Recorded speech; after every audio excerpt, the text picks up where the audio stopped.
Hopefully your patients aren't just dying and, oh my God, what's gonna happen?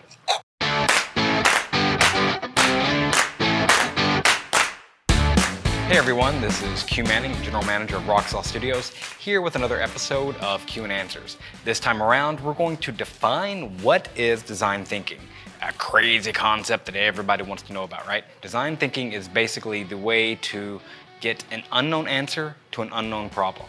Design thinking really just comes back to what people have always done, which is figuring out what do users need and giving them that thing. So we do that through a few different options. We go through empathize, where you empathize with who the user is. We go through defining what the problem is. Then we need to ideate. So you get everybody together who could potentially be stakeholders, all the different users, all the different people in an organization, and then you ideate through what the ways you could solve that problem could be. Then you actually prototype a few different solutions. It could be a mobile application, could be some kind of a program, could be a poster campaign, could be a book. Who the hell knows? I don't know. Because again, this is an unknown problem with an unknown answer.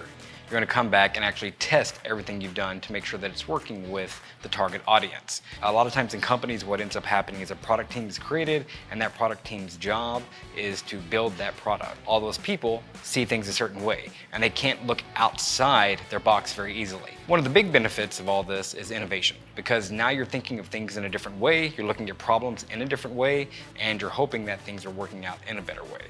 Your number one job is to turn a problem into a question. So say you have something like a medical organization, maybe a hospital, perhaps patients aren't being treated well, who knows what it could be. Hopefully that's not happening. Hopefully your patients aren't just dying and, oh my God, what's gonna happen? You're going to analyze the problem and say, how do we make patients more healthy? That will start to create solutions, and that's innovative in a way you've never thought about before. So it's not bringing some concept of saying, oh, we need an app, or oh, we need a better paperwork system, oh, we need better training for our nurses or doctors. It's about saying, this is our problem, what are all the different ways we can find that? Now you say, well, we know the problem.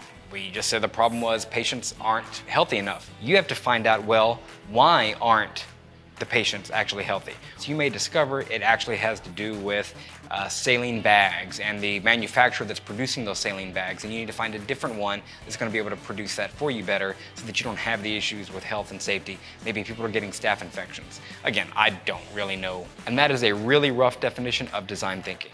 There's a lot of research out there, there's a lot of data, a lot of organizations who are doing these type of things. Feel free to reach out to us at hello@roxallstudios.com. We'll help you out as much as we can. This has been Q Manning, and this has been Q and Answers. Have a good day.